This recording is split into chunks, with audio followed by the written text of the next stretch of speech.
दफन की शुरुआत होती है एक प्रेग्नेंट लड़की से जो फोन पर अपने हस्बैंड से बात कर रही थी। अब क्योंकि पूरी मूवी में डायरेक्टर ने इस लड़की को कोई नाम नहीं दिया हुआ तो इसे हम लड़की कहकर बुलाएंगे। ये लड़की ज्यादा परेशान इसलिए थी कि पिछले 3 दिनों से उनके शहर में सैलाब आया हुआ था और लंदन की सड़कों में बहुत ज्यादा ट्रैफिक फंसी हुई थी और उसी ट्रैफिक जाम में उस लड़की का हस्बैंड भी था। उसका हस्बैंड उसे यकीन दिलवाता है कि तुम सब्र रखो, मैं आ जाऊंगा जल्दी। लड़की इसकी बात मानते फोन बंद ही कहती है कि उसे बहुत ज्यादा लेबर पेन होने लग जाती है। वो देखती है कि दरवाजे से अब पानी उसके घर के अंदर आने लगा था और एकदम से खिड़की को तोड़ते हुए भी दरिया के बहते पानी की तरह पानी सारा उसके घर के अंदर आ जाता है। वो खुद भी इसी पानी में डूबने लगती है। डैड में वो इस पानी से बचने की कोशिश तो कर रही थी और इस सारी कोशिश के दरमियान वो बेहोश हो गई। उसे जब होश आया तो उसने अपने आप को हॉस्पिटल में देखा। फाइनली वो एक बेटी की माँ बन चुकी थी। ठीक वक्त पर उसके हस्बैंड ने उसे आके सैलाब से भी बचा लिया था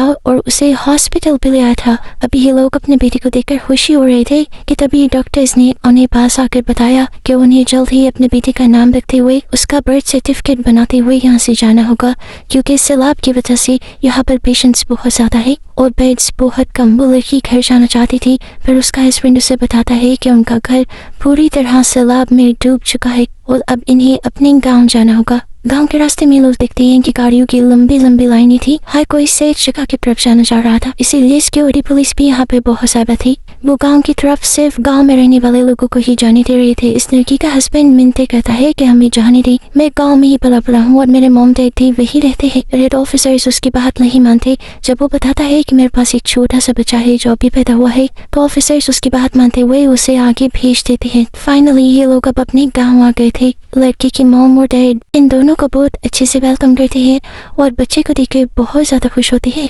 वो इन्हें बताते हैं कि ये लोग कई हफ्तों तक यहाँ पर आराम से रह सकते हैं क्योंकि इन्होंने कई हफ्ते का खाना और पानी जमा करके रखा हुआ था। लड़की का हस्बैंड देखता है कि पास वाला घर खाली पड़ा है। ये लोग उसे अपना घर बनाने का डिसाइड करते हैं। कुछ दिन की जिंदगी तो अच्छी गुजरती रहती है पर फिर एक दिन इनका भी खाना खत्म होने लगता है। इसी दौरान सबको ये खबर मिलती है कि गवर्नमेंट ने समुद्र के पास शेल्टर्स लगाए थे और वहाँ पर खाने का इंतजाम भी किया हुआ था। ये लोग वहाँ जाने का डिसाइड करते हैं लेकिन इन्हें खबर मिलती है कि वहाँ तक पहुँचना बहुत ही ज्यादा खतरनाक है। जिस शहर से वो लड़की और लड़का आए थे लंदन अभी भी पानी से डूबा हुआ था और यहाँ पर सुनामी भी आने का खतरा था। अब ये लोग फैसला करते हैं कि खतरा उठाएंगे और खाना लेने जाएंगे, नहीं तो भूख से मर जाएंगे, क्योंकि उस लड़की ने तो अभी कुछ दिन पहले ही एक छोटे से बच्चे को जन्म दिया था। इसीलिए उस लड़की को छोड़कर बाकी तीनों लोग खाना लेने के लिए चले जाते हैं और जाने से पहले वो लड़का अपनी वाइफ और बेटे से वादा करके जाता है कि वो जल्द ही वापस लौटेगा। उन दोनों के लिए घंटों गुजर जाते हैं। जब ये लोग वापस नहीं आते तो उस लड़की की बेचैनी बहुत ज्यादा बढ़ जाती है। वो बच्चा भूख से लगातार रो रहा था। इस लड़की के पास बच्चे को चुप के मारने का कोई तरीका नहीं था। अचानक दरवाजे पर नोक होती है और वो डर जाती है। हिचकिचाते हुए उसने दरवाजा खोला तो सामने एक आदमी और बच्चा था जिनकी हालत भूख से बस मरने वाली हो रही थी। इस लड़की से उन दोनों की हालत देखी नहीं जाती और वो उन दोनों को अपना बचा हुआ आखिरी टाइम तक खाना भी दे देती है, क्योंकि वो तो इस उम्मीद में थी कि उसके हस्बैंड तो खाना ले ही आएंगे। दोनों अजनबी खाना खाकर लौट जाते हैं और थोड़ी ही देर बाद उस लड़की को अपने घर के बाहर कार रुकने की आवाज आती है, जिसके अंदर से अब उसके हस्बैंड खून में लथपथ उतर रहा था। वो लड़की डर गई। लड़की ने अपने हस्बैंड को पकड़कर बहुत से सवाल किए लेकिन वो लड़का किसी भी सवाल का जवाब दिए बगैर खामोश रहा। कार के अंदर देखते हुए उसने देखा कि उस लड़के के दर्द बहुत ज्यादा जख्मी थे। वो लड़के की मौम तो जिंदा ही नहीं रही थी। लड़की वहीं पर बैठ गई। लड़की ने उसे बताया कि खाने की तलाश में जितने भी लोग आए थे उनके दरमियान में धक्कम पहले इतनी ज्यादा शुरू हो गई कि मॉम उन सब के अंदर कुचल कर मारी गई। वो बताता है कि मैंने मॉम को बचाने की कोशिश भी की लेकिन उस भीड़ में मैं कुछ भी नहीं कर पाया। उसके डैड तो बिल्कुल टूट चुके थे। वो ये सब बर्दाश्त नहीं कर पाए और थोड़ी ही देर बाद उन्होंने अपनी जान ले ली। इस हादसे ने उस लड़के को पूरी तरह तोड़ दिया था। वो लड़की इन्हीं उसकी वाइफ उसे हौसला देने की कोशिश करती है और उसे मशवरा देती है कि अब हमारे यहाँ रहना पॉसिबल नहीं है, बेहतर यही है कि हम लोग गवर्नमेंट के बनाए हुए शेल्टर्स में चले जाएं।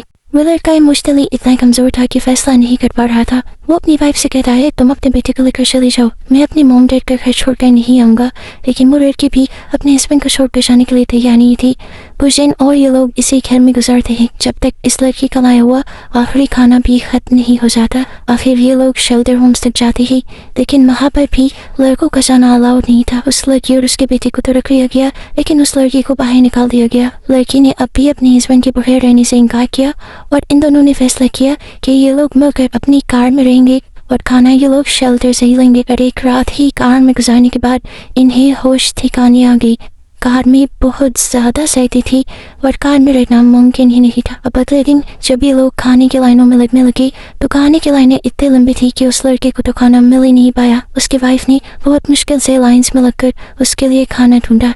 यहाँ के हालात देखकर लड़का और भी ज़्यादा टूट गया। वो यहाँ से जाने का डिसाइड करता है और अपनी वाइफ को कहता है तुम मेरे बेटे का अच्छे से ख्याल रखना। आखिर इस लड़की को भी मानना पड़ा क्योंकि वो एक माँ थी। उसके हस्बैंड के जाने के बाद उसे ये शेल्टर काटने लगा था। इतने सारे लोगों में भी वो अपने आप को अकेला महसूस करती थी और तभी उसकी मुलाकात ना से हुई जिसका 5 माह का बेटा भी था। ना बच्चों को पालने में बहुत ज़्यादा एक्सपर्ट थी और तो इस लड़की की मदद भी करती थी उसके बेटे को चुप करवाने में। ना उसे बताती है कि ये शेल्टर पहले उन सारे शेल्टर से बहुत अच्छा है जहाँ पर वो रहकर रह चुकी है। बाकी शेल्टर्स में चोरियाँ होती हैं, लोग एक दूसरे का मर्डर कर देते हैं खाने के लिए, लेकिन यहाँ पर ऐसा कुछ नहीं होता। अलबत्ता खाने के लिए लड़ाई तो होती है और ज़्यादा कुछ नहीं होता। फिर भी जिंदगी तो यहाँ पे भी सेफ नहीं थी। ना उसे बताते हैं कि मेरी एक फ्रेंड है बहुत अमीर, उसका एक प्राइवेट आइलैंड है। अगर हम किसी तरह वहाँ तक जाने में कामयाब हो जाएं तो मुझे लगता है कि हमारी लाइफ सेट हो जाएगी। क्या तुम मेरा साथ दोगे वहाँ तक जाने में? लेकिन लड़की थोड़ा सा हिचकिचा जाती है क्योंकि उसके साथ उसका हस्बैंड नहीं था और वो बाहर कहीं इंतजार कर रहा था उनका। कहाँ इंतजार कर रहा था ये भी वो नहीं जानती थी। ये लड़की अपने हस्बैंड के बारे में सोचना बंद नहीं कर सकती थी। इससे पहले कि वो लोग कोई फैसला कर पाते एक रात उनके शेल्टर्स पर हमला हो जाता है। गन्स और पिस्टल लिए लोग उनके शेल्टर्स में घुस आते हैं और बेदर्दी से लोगों को मारने लग जाते हैं। यहाँ से सारा खाना लूट लेते हैं और यहाँ बुरी अफरा तफरी फैल जाती है। ऐसी अफरा तफरी में ना और वो औरत अपने बच्चों को बचाने के लिए अपने बच्चों को उठाकर यहाँ से भाग जाते हैं। काफी दूर चलने के बाद इन्हें फाइनली एक लिफ्ट मिल भी जाती है। जो लिफ्ट देने वाला बहुत ही बदतमीज था, उसने उन्हें आधे रास्ते में ही छोड़ दिया। वो लड़की तो अब डर रही थी कि अगर उसके हस्बैंड शेल्टर वापस आए तो वो अब उसे कैसे ढूंढ पाएंगे, लेकिन उसे अब ना मजबूत रहने को कह रही थी। वो कह रही थी कि अगर तुमने कदम उठा ही लिया है तो अब तुम्हें मजबूती से उसके ऊपर चलते रहना होगा। वो उसे कहती है देखो जिंदा रहना सबसे ज्यादा जरूरी है, बाकी सब बातें बाद में। चलते चलते ये लोग एक घर के पास पहुंच जाते हैं जहाँ पर एक आदमी था। वो हाली नजरों से इन दोनों को दिखता है और हैरान कुन तौर पर इन दोनों को खाना भी ऑफर करता है उस दुनिया में जहाँ खाना बहुत कम रह चुका था। ये एहसास ऐसा था जैसे इन दोनों लड़कियों को नई जिंदगी मिल गई हो। ये तीनों एक साथ बैठकर आग के पास बातें करते हैं और अपनी अपनी कहानियां सुनाते हैं। उस लड़की की कहानी तो सबसे ज्यादा दुखी थी। सैलाब के दौरान जब ब्रिज टूटा था तब उसकी पूरी फैमिली मारी गई थी, बचा सिर्फ वो। सुबह जब ये लोग उठे तो इन्होंने देखा कि वो लड़का तो पहले ही जा चुका था, लेकिन इनके लिए एक नोट छोड़ कर गया था जिसमें उसने बताया कि अगर वो नॉर्थ की तरफ जाएंगे तो वहाँ से उन्हें बहुत सारी बोट्स मिल जाएंगी जो उन्हें उनकी मंजिल तक पहुँचा देंगी। इन दोनों के लिए तो ये इतनी बड़ी खुशखबरी थी जैसे इन्हें नई जिंदगी मिल रही हो। ये लोग उस तरफ किनारे पर चले जाते हैं, पूरा दिन इंतजार करते हैं, लेकिन कोई कश्ती नहीं आती। जब इनकी उम्मीद टूटने ही वाली थी तभी इन्हें दूर से आती एक कश्ती नजर आई। इस कश्ती को अपनी तरफ आता देखकर ये दोनों बस पागल हो गई थी। ये लोग खुशी में उस कश्ती में बैठ जाते हैं। फाइनली ना अपनी दोस्त की आइलैंड की तरफ बढ़ रही थी जहाँ जाकर इनकी किस्मत भी चली कि ना के दोस्त ने इन्हें धोखा नहीं दिया बल्कि बहुत अच्छे से इनका वेलकम किया। फाइनली ये इतने अरसे में पहले मर्तबा था जब इन्होंने पेट भर कर खाना खाया था। आज काफी अरसे बाद ये लोग सुकून की नींद सो रहे थे, लेकिन उसके बावजूद उस औरत के अंदर कुछ खालीपन था। उसे अपने हस्बैंड की याद आ रही थी। उसे अब लगने लगा था कि जैसे सब खत्म हो गया, उसकी फैमिली उसे छीन गई। अब वो अपने हस्बैंड से कभी नहीं मिल पाएगी। कई दिन कई महीने गुजर के इसका बेटा थोड़ा बड़ा हो गया, लेकिन वो अपने ख्यालों से अपने आप को निकाल ही नहीं पाई। यहाँ पर जो एक बूढ़ी लेडी थी ना की दोस्त की मॉम, वो उसकी उदासी को महसूस करती थी। एक दिन उसके पास आकर बैठी, उन्होंने उसे समझाया देखो बेटी, अगर तुम अपने पास्ट वही कैद रहोगी तो अपनी प्रेजेंट की और फ्यूचर की लाइफ कैसे बना पाओगी। देखो तुम्हारा एक बेटा है, तुम्हें उसके लिए भी चलना है, तुम्हें हिम्मत करनी होगी। ये लड़की उनकी बात तो सुनती है लेकिन खामोश रहती है, कोई जवाब नहीं देती उन्हें। काफी देर सोचने के बाद जब वो वापस आई तो उसके अंदर एक अजीब सी हिम्मत नजर आ रही थी। उसने एक अटल फैसला कर लिया था और उसने वो फैसला सबको सुनाया कि वो वापस अपने घर जाएगी। सब उसके फैसले को पागलपन समझते हैं, उसे मना कहते हैं, लेकिन अब उसने फैसला कर लिया था ना तो रोने भी लगी। वो उसके बगैर जीने का सोच भी नहीं सकती थी, लेकिन ये लड़की नाक को गले लगाती है और कहती है समझो जैसे तुम मेरे बगैर नहीं रह पा रही, मैं उसके बगैर नहीं रह पा रही। अब क्योंकि उसने फैसला कर ही लिया था तो यहाँ पर उसकी दोस्ती मोम उसका साथ देती है और उसे एक कश्ती पर बिठा देती है।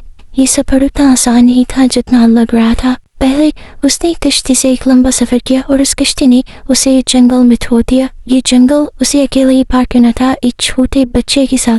खाना उसका खत्म हो गया, वो मारने के लिए वो पत्ते तक खाने पर मजबूर हो गई, यहाँ तक कि उसे जंगली जानवरों का शिकार भी करना पड़ा जिंदा रहने के लिए। सब कुछ सहते हुए वो जंगल के किनारे तक पहुंची तो उसे अपने अंदर का अच्छा इंसान भी मानना पड़ा।